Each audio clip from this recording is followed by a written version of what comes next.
തദ്ദേശ തിരഞ്ഞെടുപ്പ് അറിയേണ്ടതെല്ലാം. എല്ലാവരും വളരെ ആവേശത്തോടെ കാത്തിരിക്കുന്ന തദ്ദേശ സ്വയംഭരണ സ്ഥാപനങ്ങളിലേക്കുള്ള തെരഞ്ഞെടുപ്പ് ഷെഡ്യൂൾ ഇലക്ഷൻ കമ്മീഷൻ ഇന്ന് പ്രഖ്യാപിച്ചു. സംസ്ഥാന തെരഞ്ഞെടുപ്പ് കമ്മീഷണർ എ ഷാജഹാനാണ് തെരഞ്ഞെടുപ്പ് ഷെഡ്യൂൾ പ്രഖ്യാപിച്ചത്. വരാൻ പോകുന്ന തദ്ദേശ തെരഞ്ഞെടുപ്പുമായി ബന്ധപ്പെട്ട് വോട്ടർമാർ അറിഞ്ഞിരിക്കേണ്ട സകല കാര്യങ്ങളും ITV ന്യൂസ് ഇന്ന് പ്രേക്ഷകരുടെ മുന്നിൽ എത്തിക്കുകയാണ്. സംസ്ഥാനത്ത് തദ്ദേശ തെരഞ്ഞെടുപ്പ് 2 ഘട്ടങ്ങളിലായി നടക്കും. കഴിഞ്ഞ തവണ 3 ഘട്ടമായിട്ടായിരുന്നു തെരഞ്ഞെടുപ്പ് നടന്നത്. ഡിസംബർ 9, 11 തീയതികളിലായാണ് തെരഞ്ഞെടുപ്പ് നടക്കുവാൻ പോകുന്നത്. ആദ്യഘട്ട തെരഞ്ഞെടുപ്പ് അതായത് ഡിസംബർ 9 തിരുവനന്തപുരം, കൊല്ലം, പത്തനംതിട്ട, ആലപ്പുഴ, കോട്ടയം, ഇടുക്കി, എറണാകുളം ജില്ലകളിൽ നടക്കും. രണ്ടാം ഘട്ട തെരഞ്ഞെടുപ്പ് ഡിസംബർ 11 തൃശൂർ, വയനാട്, പാലക്കാട്, കോഴിക്കോട്, മലപ്പുറം, കണ്ണൂർ, കാസർഗോഡ് ജില്ലകളിൽ നടക്കും. നവംബർ 14 ഔദ്യോഗിക വിജ്ഞാപനം പുറപ്പെടുവിക്കും. നാമനിർദ്ദേശം നൽകുവാനുള്ള അവസാന തീയതി നവംബർ 21. സൂക്ഷ്മ പരിശോധന 22. നാമനിർദ്ദേശ പത്രിക നവംബർ 24 വരെ പിൻവലിക്കാം. ഡിസംബർ 13 വോട്ടെണ്ണൽ. രാവിലെ 7 മണി മുതൽ വൈകിട്ട് 6 വരെയാണ് പോളിംഗ്. തെരഞ്ഞെടുപ്പ് ഷെഡ്യൂൾ പ്രഖ്യാപിച്ചതോടുകൂടി സംസ്ഥാനത്ത് ഇന്നു മുതൽ പെരുമാറ്റച്ചട്ടം നിലവിൽ വന്നു. സംസ്ഥാനത്താകെ 1200 തദ്ദേശ സ്ഥാപനങ്ങളാണ് ഉള്ളത്. 23,612 വാർഡുകളും. മട്ടന്നൂർ ഒഴികെയുള്ള തദ്ദേശ സ്ഥാപനങ്ങളിലേക്കാണ് തെരഞ്ഞെടുപ്പ് നടക്കുന്നത്. മട്ടന്നൂർ നഗരസഭയുടെ കാലാവധി 2027 സെപ്റ്റംബർ 10 മാത്രമേ അവസാനിക്കൂ. മറ്റ് തദ്ദേശ സ്ഥാപനങ്ങളിലെ ഭരണസമിതിയുടെ കാലാവധി വരുന്ന ഡിസംബർ 20 അവസാനിക്കും. പുതിയ വാർഡുകൾക്കനുസരിച്ച് പുതുക്കിയ വോട്ടർ പട്ടിക തയ്യാറാക്കിയിട്ടുണ്ട്. പുതിയ വോട്ടർ പട്ടിക പ്രകാരം സംസ്ഥാനത്ത് 2,84,30,761 വോട്ടർമാരുണ്ട്. 1,34,12,470 പുരുഷന്മാരും 1,50,01,810 സ്ത്രീകളും കൂടാതെ 281 ട്രാൻസ്ജെൻഡർ വോട്ടർമാരും 2,841 പ്രവാസി വോട്ടർമാരും ഉണ്ട്. കൃത്യമായി പറഞ്ഞാൽ 2,484 പുരുഷന്മാരും 357 സ്ത്രീകളും. ആകെ പോളിംഗ് സ്റ്റേഷനുകൾ 33,746. ഒരു ബാലറ്റ് യൂണിറ്റിൽ പരമാവധി 15 സ്ഥാനാർത്ഥികളുടെ പേരാണ് ഉൾപ്പെടുത്തുക. 15-ൽ കൂടുതൽ സ്ഥാനാർത്ഥികൾ ഉണ്ടെങ്കിൽ കൂടുതൽ ബാലറ്റ് യൂണിറ്റുകൾ ഉപയോഗിക്കും. ആകെ 1,249 റിട്ടേണിംഗ് ഓഫീസർമാർ. 941 ഗ്രാമപഞ്ചായത്തുകളിലെ 17,331 വാർഡുകൾ, 152 ബ്ലോക്ക് പഞ്ചായത്തുകളിലെ 2,267 വാർഡുകൾ, 14 ജില്ലാ പഞ്ചായത്തുകളിലെ 346 വാർഡുകൾ, 86 നഗരസഭകളിലെ 3,205 വാർഡുകൾ, 6 കോർപ്പറേഷനുകളിലെ 421 വാർഡുകൾ എന്നിവിടങ്ങളിലേക്കാണ് തെരഞ്ഞെടുപ്പ് നടക്കുന്നത്. വോട്ടെടുപ്പിനായി ആകെ 33,746 പോളിംഗ് സ്റ്റേഷനുകൾ ഉണ്ടാവും. പഞ്ചായത്തുകൾക്ക് 28,127 പോളിംഗ് സ്റ്റേഷനുകളും മുനിസിപ്പാലിറ്റികൾക്ക് 3,604 പോളിംഗ് സ്റ്റേഷനുകളും കോർപ്പറേഷനുകൾക്ക് 2,015 പോളിംഗ് സ്റ്റേഷനുകളും ഉണ്ടാവും. ഇലക്ട്രോണിക് വോട്ടിംഗ് മെഷീനുകൾ. ഹൈദരാബാദ് ആസ്ഥാനമായ electronic corporation of India limited നിർമ്മിച്ചു നൽകിയ EVM-കളാണ് ഉപയോഗിക്കുന്നത്. 50,693 കൺട്രോൾ യൂണിറ്റുകളും 1,37,922 ബാലറ്റ് യൂണിറ്റുകളും തയ്യാറാക്കിയിട്ടുണ്ട്. ത്രിതല പഞ്ചായത്തുകളിൽ ഓരോ പോളിംഗ് സ്റ്റേഷനുകളിലും 1 കൺട്രോൾ യൂണിറ്റും 3 ബാലറ്റ് യൂണിറ്റുകളും ഉപയോഗിക്കും. ഒരു ബാലറ്റ് യൂണിറ്റിൽ പരമാവധി 15 സ്ഥാനാർത്ഥികളുടെ പേരും ചിഹ്നവുമാണ് രേഖപ്പെടുത്തുന്നത്. ഇനി വോട്ട് രേഖപ്പെടുത്തുവാൻ എന്തൊക്കെ തിരിച്ചറിയൽ രേഖകൾ നമ്മൾ കയ്യിൽ കരുതണം എന്ന് നോക്കാം. കേന്ദ്ര തെരഞ്ഞെടുപ്പ് കമ്മീഷൻ നൽകിയ തിരിച്ചറിയൽ card, Aadhaar card, passport, photo പതിപ്പിച്ച driving licence, PAN card, photo പതിപ്പിച്ച SSLC ബുക്ക്, ദേശസാൽകൃത ബാങ്കിൽ നിന്നും 6 മാസത്തിനുള്ളിൽ നൽകിയ പാസ്ബുക്ക്, സംസ്ഥാന തെരഞ്ഞെടുപ്പ് കമ്മീഷൻ നൽകിയ തിരിച്ചറിയൽ രേഖ എന്നിവയും ഉപയോഗിക്കാം. തെരഞ്ഞെടുപ്പ് ഡ്യൂട്ടികൾക്കായി ഉദ്യോഗസ്ഥരെ വിന്യസിച്ചിരിക്കുന്നത് എങ്ങനെയെന്ന് നമുക്ക് നോക്കാം. തെരഞ്ഞെടുപ്പ് പ്രവർത്തനങ്ങൾക്കായി 1,80,000-ഓളം ഉദ്യോഗസ്ഥരെ നിയോഗിക്കും.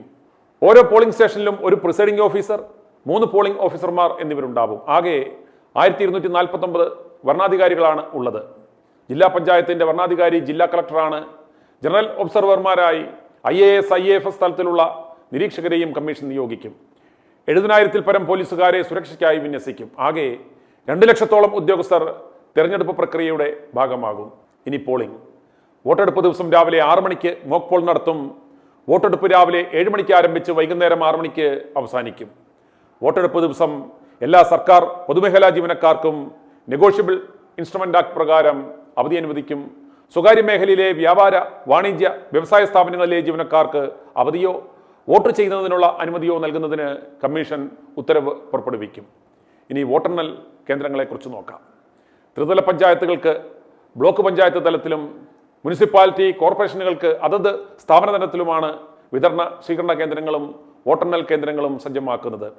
സംസ്ഥാനത്താകെ 244 കേന്ദ്രങ്ങൾ ഇത്തരത്തിലുണ്ടാവും. വോട്ടെണ്ണൽ രാവിലെ 8 മണിക്ക് ആരംഭിക്കും. ആദ്യം തപാൽ വോട്ടുകളാണ് എണ്ണുന്നത്. തുടർന്ന് വോട്ടിംഗ് മെഷീനിലെ വോട്ടുകൾ എണ്ണും. വോട്ടെണ്ണൽ പുരോഗതി ട്രെൻഡ് സോഫ്റ്റ്വെയറിലൂടെ ലഭ്യമാക്കുകയും ചെയ്യും. ഇനി സ്ഥാനാർത്ഥിയാകുവാനുള്ള യോഗ്യത എന്താണെന്ന് നോക്കാം.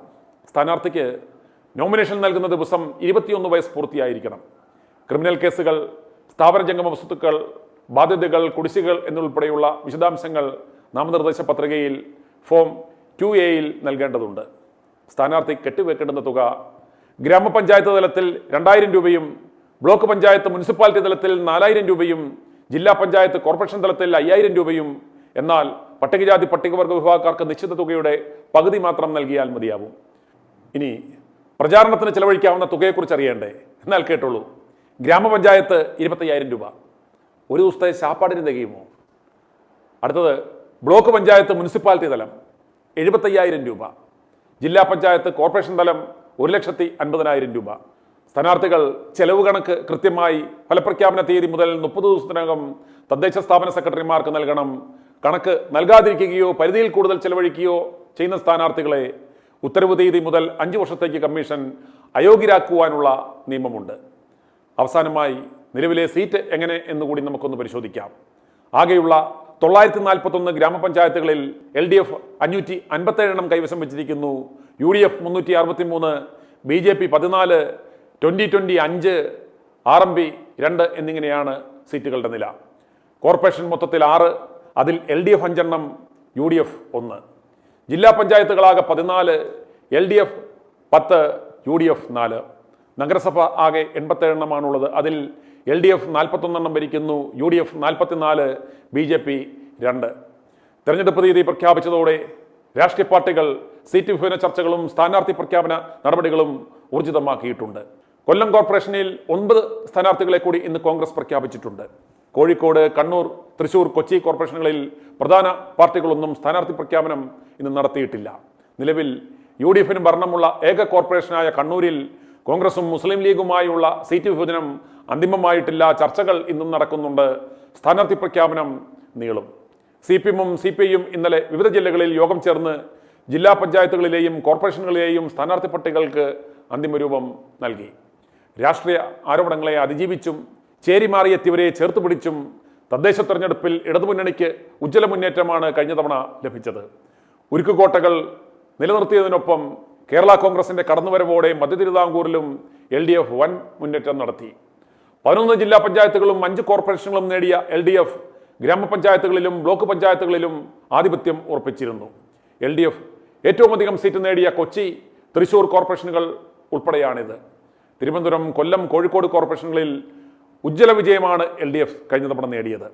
വലിയ വെല്ലുവിളികളുള്ള തിരുവനന്തപുരം K. മുരളീധരനെ ഏൽപ്പിച്ചും കോഴിക്കോട് രമേശ് ചെന്നിത്തലയെ ഏൽപ്പിച്ചും കോൺഗ്രസിന്റെ എക്കാലത്തെയും തട്ടകമായ ഏറ്റവും വിജയസാധ്യതയുള്ള എറണാകുളത്തിന്റെ സാരഥ്യം ഏറ്റെടുത്ത കേക്കച്ചൻ ഇപ്പോൾ ആദ്യ പിടിച്ചിരിക്കുകയാണ്. വിഷൻ 250യുടെ 27ാം ദിനത്തിൽ കേക്കച്ചന്റെ അടിവേരിറക്കുന്ന മറ്റൊരു പ്രഖ്യാപനം ഇന്ന് ഉണ്ടായി. കാരണം കൊച്ചിയിലെ കോർപ്പറേഷനിലെ 76 ഡിവിഷനിലും മത്സരിക്കുവാൻ തീരുമാനിച്ചതായി സാബു M. ജേക്കബ് അറിയിച്ചു. അപ്രകാരം സംഭവിച്ചാൽ 2020 പിടിക്കാൻ പോകുന്ന 95% വോട്ടുകളും കോൺഗ്രസിന്റെ ആയിരിക്കും എന്നതിൽ യാതൊരു സംശയവും വേണ്ട. ഇതിന്റെ ഉള്ളുകളികൾ വിശദമാക്കുന്ന വിശദമായ വാർത്തകൾ പിന്നാലെ. i2i News, an eye for truth. i2i News subscribe ചെയ്തിട്ടില്ലാത്തവർ ഇപ്പോൾ തന്നെ സബ്സ്ക്രൈബ് ചെയ്യുക. നോട്ടിഫിക്കേഷൻ ലഭിക്കുവാൻ ബെൽ ബട്ടണും അമർത്തുക.